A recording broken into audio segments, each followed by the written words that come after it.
Chico negro, sé cómo curar a tu hijo, dijo el doctor y se rió hasta que ocurrió el milagro. Darius King se movía como una sombra por los pasillos de baldosas blancas del Hospital Regional de Westbridge.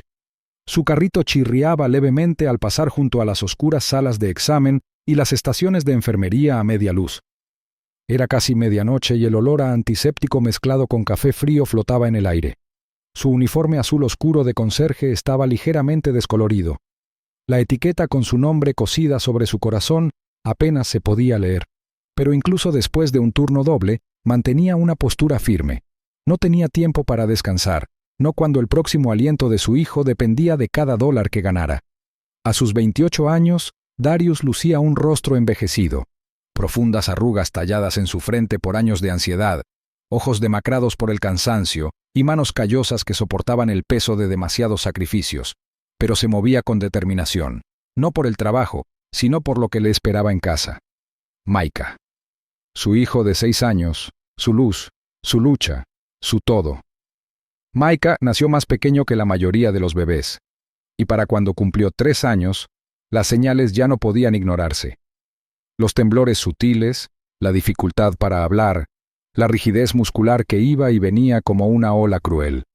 Los médicos lo habían palpado, escaneado y examinado, y finalmente lo etiquetaron como un trastorno neurogenético raro, sin cura conocida y con pocas esperanzas. Desde ese día, la vida de Darius se dividió en dos: las horas que trabajaba y las horas que pasaba intentando salvar a su hijo. Vivía en un apartamento de una habitación a 16 kilómetros del hospital, con la pintura descascarillada en las paredes y la calefacción apenas se mantenía durante los meses de invierno. Pero el lugar estaba lleno de calidez porque la risa de Micah, aunque rara, era tan poderosa que iluminaba el mundo. En los días buenos, Micah se acurrucaba en el regazo de Darius, agarrando la camisa de su padre con dedos frágiles, preguntándole si siempre estaría cerca. Darius nunca dudó en responder: él estaría allí, pase lo que pase. A pesar de ser conserje, Darius nunca dejó de aprender. En cada descanso, cada segundo libre, se escabullía al tranquilo rincón de la biblioteca del hospital o tomaba prestada una estación de trabajo de radiología sin usar para investigar términos que apenas podía pronunciar. Disfunción mitocondrial, poda sináptica, silenciamiento genético. Sus notas llenaban 3 cuadernos desgastados, cada página con las esquinas dobladas y manchada de tinta y sudor. No lo entendía todo, pero lo intentaba. Se negaba a dejar que Micah fuera solo un caso más en una historia clínica. La mayoría del personal apenas notaba a Darius. Se mimetizaba con el entorno, formando parte del edificio como las señales de salida o los radiadores oxidados.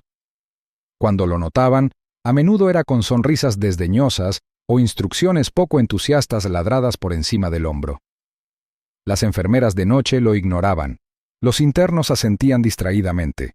De vez en cuando, alguno de los técnicos más jóvenes le ofrecía un sándwich sobrante o una sonrisa cansada, pero la mayoría lo miraba como se miran las grietas del pavimento. Inevitable pero irrelevante. Aún así, Darius aparecía todos los días, fichaba temprano, salía tarde y mantenía un perfil bajo. Pero su pasión nunca se apagó. Esa pasión se encendió una tarde mientras fregaba el suelo fuera de la sala de médicos. La puerta estaba entreabierta y se oían voces bajas, serias y, sin saberlo, esperanzadas. Hablaban de un ensayo de terapia experimental en un centro de investigación de Pensilvania, algo sobre edición genética y un avance en los primeros casos de prueba. Darius se quedó paralizado. El corazón le latía con fuerza. Se agachó junto a su carrito, con la esponja aún en la mano, respirando apenas mientras se esforzaba por captar cada palabra. Los nombres de las proteínas, las fases del ensayo, una posible reversión de la neurodegeneración. Palabras como llaves que abrían algo enterrado en él desde hacía mucho tiempo. Esa noche no fue directo a casa. Se quedó en la biblioteca del hospital hasta que apagaron las luces, garabateando todo lo que recordaba en su cuaderno. Recorrió revistas archivadas, resúmenes impresos, e incluso marcó foros que la mayoría de los profesionales médicos no tocarían. Fue en esos PDF granulados y en esos diarios revisados por pares que reconstruyó un camino, una ruta estrecha, arriesgada, pero posible, que podría salvar a Micah. A la mañana siguiente, mientras el hospital bullía con su rutina habitual de cambios de turno y actualizaciones de historiales, Darius se encontraba frente a la oficina del Dr. Benson Hale, con sus notas firmemente aferradas en la mano. El Dr. Hale era el neurólogo jefe, un hombre cuyo nombre era como una corona en cada conversación de pasillo, con cabello con mechas plateadas, ojos azules gélidos y una voz aguda que cortaba como el cristal. Se movía por el hospital como un rey, distante e intocable. Darius esperó todo lo que pudo antes de llamar suavemente, con dedos ligeramente temblorosos. Cuando se abrió la puerta, el doctor Hale no ocultó su enfado. Darius comenzó a explicar con voz mesurada, respetuosa, pero impulsada por la desesperación de un padre. Expuso el ensayo de terapia, los estudios complementarios, y preguntó si podían considerarlo para Micah o al menos orientarlo. Apenas llegó a la mitad de su explicación cuando el doctor Hale se burló. Sin siquiera mirar las notas, se recostó en su silla y soltó una risa aguda y sin humor. Luego, con aire de firmeza, lo despidió. Las palabras fueron más hirientes que cualquier cuchillo. Eres un conserje. Déjanos la ciencia a nosotros. Darius salió de la oficina humillado, con la risa de Hale resonando en su pecho como un cántico cruel. Pero cuando miró el reloj y se dio cuenta de que Micah pronto despertaría de su siesta, enderezó la espalda y siguió caminando. Esa noche no lloró. Se sentó junto a la cama de su hijo, leyéndole el mismo cuento de siempre, con la voz firme incluso cuando la mano de Micah se crispaba a media página. Después del cuento, le rozó la frente a Micah y le susurró una promesa. Encontraría la manera. No importaba lo lejos que llegara, no importaba lo que costara. Desde esa noche, Darius trabajó como un poseso. Hizo turnos extra los fines de semana, limpió quirófanos que nadie más quería y empezó a saltarse comidas para ahorrar más. El periodo de prueba era otro, y aunque el plazo de solicitud era ajustado y los gastos de viaje elevados, calculó cada céntimo. Vendió los pocos aparatos electrónicos que tenía, canceló su plan de teléfono y empezó a caminar al trabajo. Pero el hospital Westbridge era un lugar donde siempre había ojos vigilantes, sobre todo cuando alguien se salía del lugar. No tardó mucho en que alguien denunciara sus sesiones nocturnas con el ordenador. Lo calificaron de incumplimiento del protocolo. Bastaba con una reunión con recursos humanos. Le restringieron el acceso, le examinaron las horas con lupa y los susurros empezaron a seguirlo como sombras en el pasillo. Aún así, Darius no se detuvo. Sabía que se le acababa el tiempo.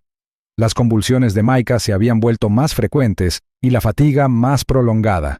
Intentó que el chico no viera la preocupación en sus ojos, intentó mantener su pequeño mundo brillante y esperanzado, pero algunas noches, cuando Micah se agarraba el pecho o gemía en sueños, Darius apretaba la frente contra la pared y luchaba contra el grito que crecía en su interior.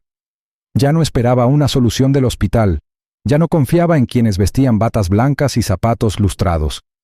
En lo que creía ahora era en la risa de su hijo, en la forma en que Micah le tomaba la mano incluso cuando sus dedos no respondían.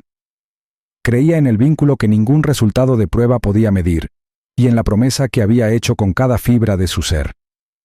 En las tranquilas horas de la noche, cuando los pasillos estaban vacíos y solo las máquinas pitaban suavemente tras puertas cerradas, Darius empujaba su fregona con una mano y se aferraba a su sueño con la otra. Sabía que no bastaba con desear algo, tenía que luchar por ello. E incluso mientras las puertas se cerraban y las voces se burlaban, siguió caminando, porque Micah lo esperaba, porque el amor no se rinde, porque en algún lugar allá afuera, enterrado bajo dudas y datos, había un milagro en el que estaba dispuesto a creer. La llamada llegó justo después del mediodía, cuando Darius estaba en su hora de almuerzo en la pequeña habitación del conserje, escondida detrás de la lavandería del hospital. Su sándwich estaba intacto en la caja que usaba como mesa, envuelto en papel marrón que ahora se arrugaba bajo sus dedos temblorosos. La voz al otro lado pertenecía a la enfermera del colegio de Micah, tranquila pero urgente. Micah se había desplomado durante el recreo. Respiraba, pero no respondía, y estaban llamando a una ambulancia. El mundo alrededor de Darius se ralentizó, cada sonido amortiguado como si estuviera bajo el agua. No recordaba haber agarrado su abrigo, ni haber corrido por la salida trasera. Lo siguiente que supo fue que corría junto a la camilla de la ambulancia, mientras Micah era llevado a urgencias, pálido y sin fuerzas, con su pequeña mano deslizándose del agarre de Darius. En el hospital, las preguntas comenzaron casi de inmediato. Una trabajadora social de los servicios de protección infantil apareció en el pasillo de urgencias en menos de una hora, con el portapapeles en la mano y el rostro tenso, con una preocupación demostrada.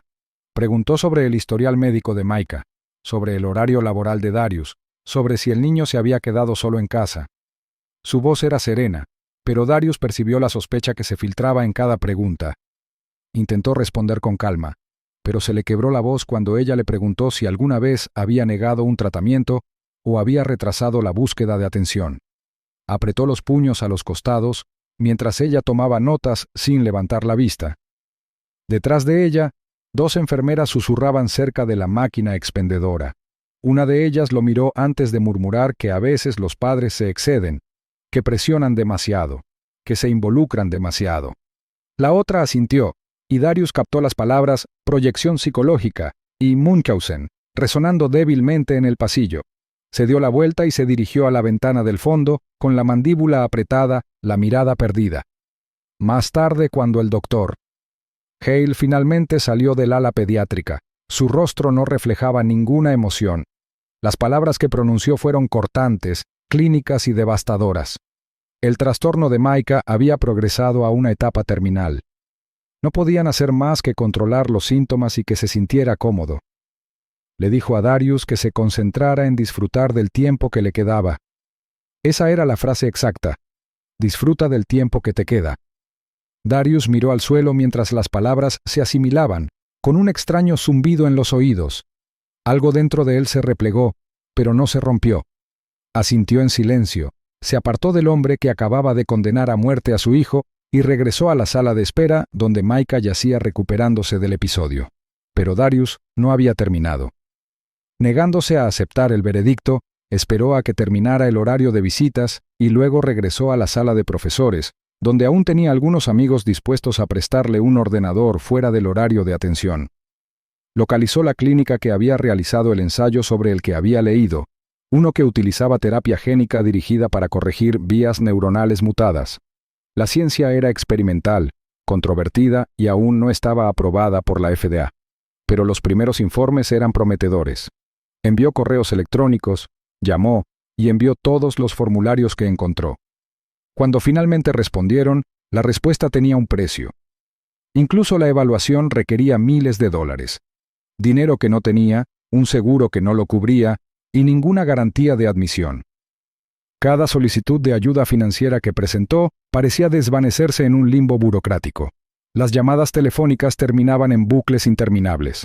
Los correos electrónicos regresaban con respuestas predefinidas. Una fundación incluso le dijo que ya no apoyaba la investigación de edición genética debido a incertidumbres éticas. Darius sintió esas palabras como un portazo en sus narices. Sus ahorros se habían esfumado. Cada centavo que había reunido en los últimos meses se había usado para preparar viajes, suplementos y medicina de emergencia. Consideró brevemente iniciar una campaña de financiación colectiva, pero a Internet no le importaban los conserjes ni los niños enfermos a menos que fueran fotogénicos y ya famosos. Las pocas personas que conocían su historia solo ofrecían compasión, no soluciones.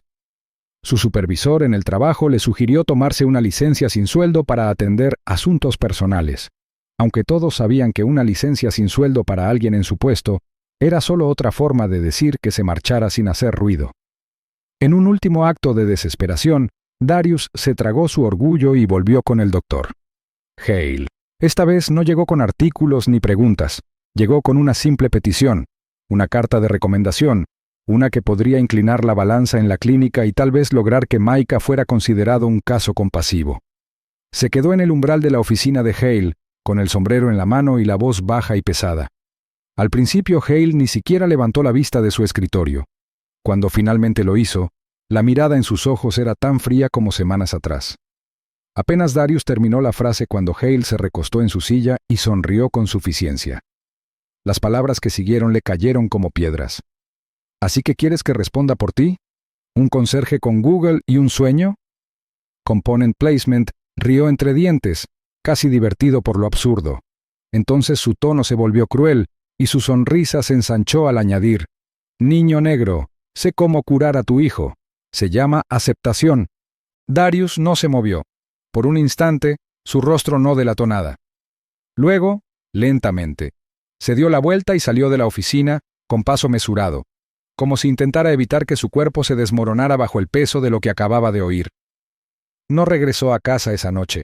En cambio, se quedó junto a la cama de Micah, secándole suavemente el sudor de la frente y susurrándole canciones de cuna. Las máquinas emitían pitidos constantes, pero el cuerpo de Micah temblaba a intervalos irregulares. A las 3:12 de la mañana sufrió la convulsión. Llegó sin previo aviso, violenta y aterradora. Micah puso los ojos en blanco, sus diminutas extremidades se tensaron, luego convulsionaron y por un instante sin aliento, su cuerpo se quedó completamente inmóvil. El corazón de Darius se paró. Gritó pidiendo ayuda y su voz se elevó por encima del zumbido estéril de la sala. Las enfermeras entraron corriendo y en cuestión de segundos, la habitación se llenó de movimiento y ruido. Alarmas a todo volumen, equipos de emergencia preparándose. Darius fue empujado con cuidado para que no interfiriera mientras estabilizaban a su hijo. De pie en el pasillo, mirando por la ventana mientras los médicos se agolpaban alrededor de la cama de Micah, Darius sintió que algo se hundía en su interior. No era derrota ni rendición, sino un vacío. Sus brazos colgaban flácidos a los costados, y la luz sobre él parpadeó, proyectándolo en una breve y tenue sombra. El doctor Hale apareció unos minutos después, con las manos en los bolsillos, sin pronunciar palabra, solo con una mirada que parecía indicar que todo era inevitable. Darius lo miró a los ojos una vez, luego se giró, presionando la frente contra el frío cristal. Fue en ese momento, cuando la noche volvió a quedar en silencio y el zumbido de las máquinas reanudó su ritmo, que alguien se sentó a su lado. Un hombre mayor, ligeramente encorvado por la edad, con su largo abrigo gris arrugado y el rostro surcado por décadas de desgaste. Llevaba un diario encuadernado en cuero en una mano y una cartera desgastada en la otra. Darius no lo notó al principio hasta que el hombre se aclaró la garganta suavemente. ¿Dijiste algo sobre terapia génica? Darius parpadeó, con los ojos rojos y pesados. Lo miró confundido. El hombre repitió, más suave esta vez. Muéstrame lo que encontraste. Al principio, Darius no habló. Simplemente lo miró fijamente, sin saber si se trataba de otra mala pasada, otra sonrisa condescendiente disfrazada de compasión. Pero la mirada del hombre era firme, amable, pero seria. Había algo detrás de esos ojos, curiosidad, y quizás incluso arrepentimiento. Con manos lentas, Darius metió la mano en el bolsillo de su abrigo y sacó las hojas dobladas de investigación que siempre llevaba consigo. Páginas en las que había garabateado notas, subrayado, anotado, estudios de todo el país, datos de ensayos clínicos tempranos, referencias de casos, todo lo que pudo encontrar. Se las entregó. El hombre, el doctor, Peter Langston, tomó los papeles y comenzó a leer. El hospital bullía silenciosamente a su alrededor. El personal nocturno se movía como fantasmas cansados. Pero en ese rincón del pasillo floreció un nuevo silencio, uno lleno no de desesperación, sino de una frágil y vacilante esperanza. El doctor Peter Langston había sido un nombre que resonaba en aulas y revistas arbitradas, susurrado en los pasillos de laboratorios de vanguardia como la mente detrás de un enfoque radicalmente nuevo en terapia genética. Décadas atrás, fue pionero en un método diseñado no para tratar síntomas, sino para reeducar las células, convirtiendo el cuerpo en su propia farmacia. Pero lo que comenzó como una promesa pronto se convirtió en silencio. Los inversores se retiraron. Los gigantes farmacéuticos consideraron la empresa no rentable, alegando la falta de tratamientos recurrentes que monetizar. El laboratorio de Langston cerró. Su nombre, antaño un faro, se desvaneció bajo nuevas tendencias y ciencia más comercializable. En los años siguientes, se retiró de la vanguardia de la medicina y se sumió en la silenciosa oscuridad, enseñando a tiempo parcial en universidades que apenas recordaban lo que había construido.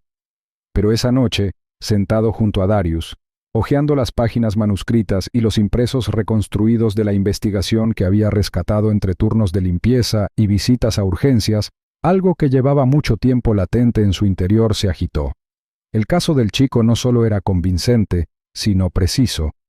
La matriz nutricional que Darius había propuesto, las secuencias genéticas objetivo, incluso las vías compensatorias que había esbozado, coincidían asombrosamente con el marco teórico abandonado de Langston. No se trataba de desesperación disfrazada de ciencia, Era alguien que había mirado al abismo y trazado una salida. Langston se inclinó hacia adelante, apoyando los dedos ligeramente en los bordes de un diagrama que Darius había dibujado. Susurró, casi para sí mismo, que había tenido razón desde el principio. En cuestión de días, su improbable colaboración comenzó a gestarse en rincones secretos del hospital. Langston, haciendo uso de su olvidada condición de profesor titular emérito, accedió a los historiales completos y las imágenes de Micah. Con meticuloso cuidado tendió un puente entre los datos de Darius y su aplicación clínica.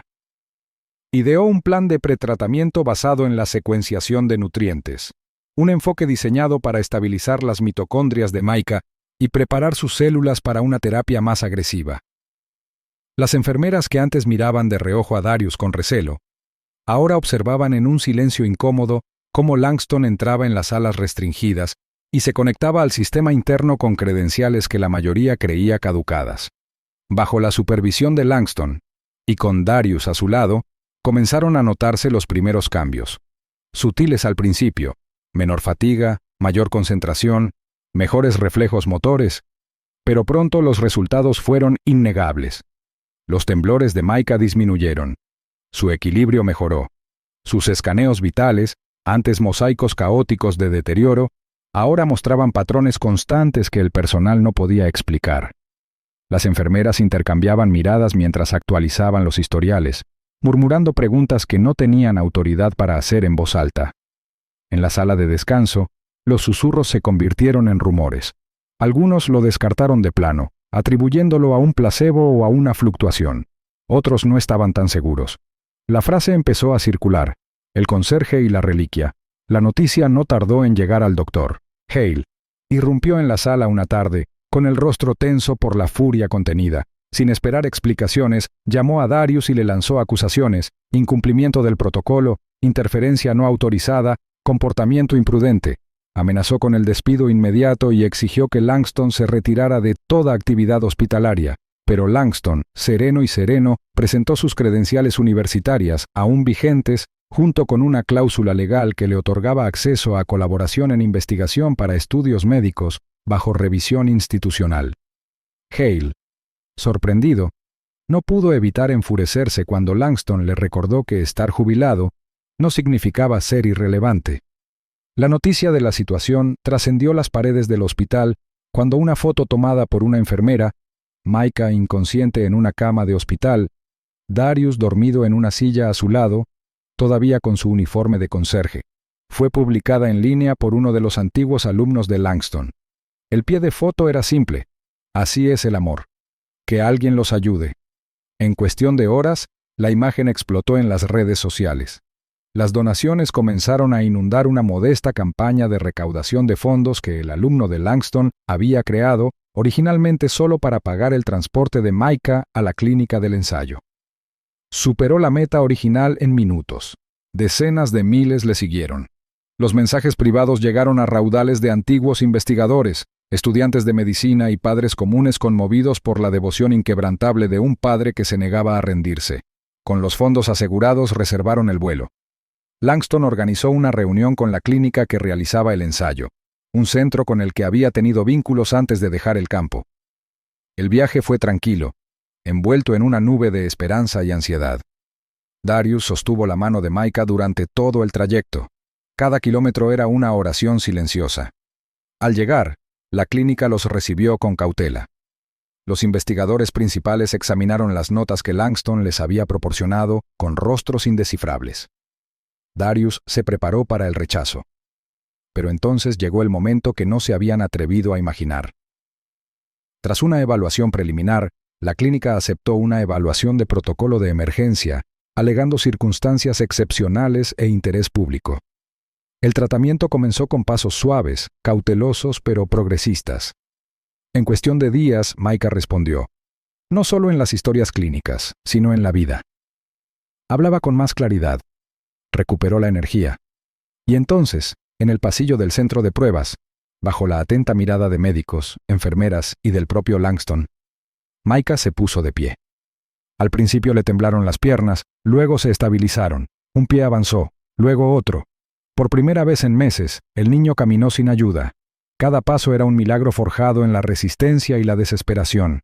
Las cámaras, diseñadas para documentar, capturaron más que datos. Capturaron el triunfo. Cuando Micah se giró para mirar a su padre, su voz sonó suave pero firme. «Me arreglaste, papi». El momento impactó al mundo como un maremoto. Las imágenes se propagaron en oleadas, compartidas por celebridades, científicos y familias en duelo. Apareció en los noticieros de la noche. Padres de niños con trastornos raros se pusieron en contacto. Las revistas médicas solicitaron acceso a los datos inéditos. La historia de un conserje que se había atrevido a desafiar un sistema fallido había arraigado en la imaginación del público. De vuelta en el hospital original, la presión aumentó. Los periodistas llenaron el vestíbulo exigiendo respuestas. Sus colegas enviaron correos electrónicos privados a Hale, algunos de felicitación, otros mordaces. Al ser presionado por los medios, Hale puso los ojos en blanco y descartó el descubrimiento como anecdótico. Afirmó que el niño habría mejorado de todos modos. Lo calificó de coincidencia y advirtió contra la idealización de la pseudociencia. Pero Langston no había terminado. Regresó al hospital días después, armado no con cámaras ni discursos, sino con documentación. Registros exhaustivos que registraban cada paso, desde las primeras notas de Darius hasta los resultados clínicos que ahora se verificaban de forma independiente. Presentó un informe formal a la junta directiva del hospital y, a continuación, una presentación improvisada, desglosando cada fase de la investigación y destacando cómo Darius había conectado los puntos que nadie más se había molestado en ver. Langston describió cómo esto no fue una casualidad, sino una oportunidad perdida que la comunidad médica había descuidado durante décadas. La sala se quedó en silencio cuando terminó con una sola diapositiva. Una foto de Darius fregando un pasillo fuera de la unidad pediátrica, a pocos metros de donde su hijo había estado programando. Debajo se leía: «Solo se le llama brillantez cuando viene de alguien a quien respetas». La junta, antes indiferente, tomó nota. Los periodistas retomaron la cita. Surgieron artículos de opinión. Las conversaciones sobre clase, raza y acceso a la atención médica se extendieron al exterior. Y mientras el Dr. Hale seguía burlándose a puerta cerrada, el mundo exterior escuchaba. Porque por primera vez, alguien había demostrado que la esperanza, cuando se combina con conocimiento y amor, no era solo una emoción, era una estrategia. El apartamento aún olía ligeramente a antiséptico y a té de manzanilla, una mezcla que se aferraba a los muebles como un recuerdo que se negaba a desvanecerse. Darius se quedó en la puerta un largo rato, abrazando a Micah, mientras sus ojos recorrían la modesta sala de estar como si dudara de que fuera real. Micah se movió, se deslizó hasta el suelo y dio 2 pasos cautelosos hacia adelante. Su equilibrio aún era un poco inestable, pero ya no frágil. Sonrió al no caerse. Esa sonrisa, amplia, inocente, desafiante contra todo pronóstico, casi hizo que las rodillas de Darius se doblaran. Había memorizado cada centímetro del rostro de ese niño, pero esta versión, llena de risa en lugar de dolor, era nueva. Siguió a Micah adentro, cerrando la puerta tras él, no por costumbre, sino como sellando ese momento para siempre. Los días de Micah se volvían más brillantes con cada amanecer. Los temblores habían cesado. Los ataques que una vez dominaron sus noches se habían convertido en un fantasma, distante, desvaneciéndose, impotente. Su habla se volvió más clara y empezó a hacer preguntas de nuevo, con la curiosidad que solo los niños pueden sentir. Darius lo observó una tarde, agachado en el suelo intentando conectar piezas de Lego, murmurando cálculos en voz baja, como si resolviera pequeños misterios de física y color. Un mes antes, Micah tenía dificultades para sostener una cuchara. Ahora construía barcos. La noticia de la recuperación de Micah no duró mucho. Vídeos de él caminando, riendo e incluso dibujando con crayones, cosas que antes se creían imposibles, circularon por rincones discretos de Internet. Una conocida fundación médica se puso en contacto con él. Habían visto los datos que Langston había publicado en su nombre. Habían seguido la pista, las notas nocturnas, las conexiones entre las deficiencias nutricionales y la estabilización neurológica que Darius había descubierto sin acceso a laboratorios ni becas. Le ofrecieron una beca y una beca completa de investigación para trabajar junto a investigadores clínicos en una división de neurodesarrollo que estaban fundando en respuesta al mismo avance que él había contribuido a forjar. Cuando llegó la carta, impresa en papel grueso y repujado, Darius la leyó 5 veces antes de creer que era real. Entonces lloró. No los sollozos de dolor, sino los que surgen cuando la esperanza finalmente supera el peso de la espera. Langston, quien una vez había renunciado a la medicina con una amargura que pocos comprendían, se encontraba en la sala de estar de Darius al día siguiente de recibir la oferta.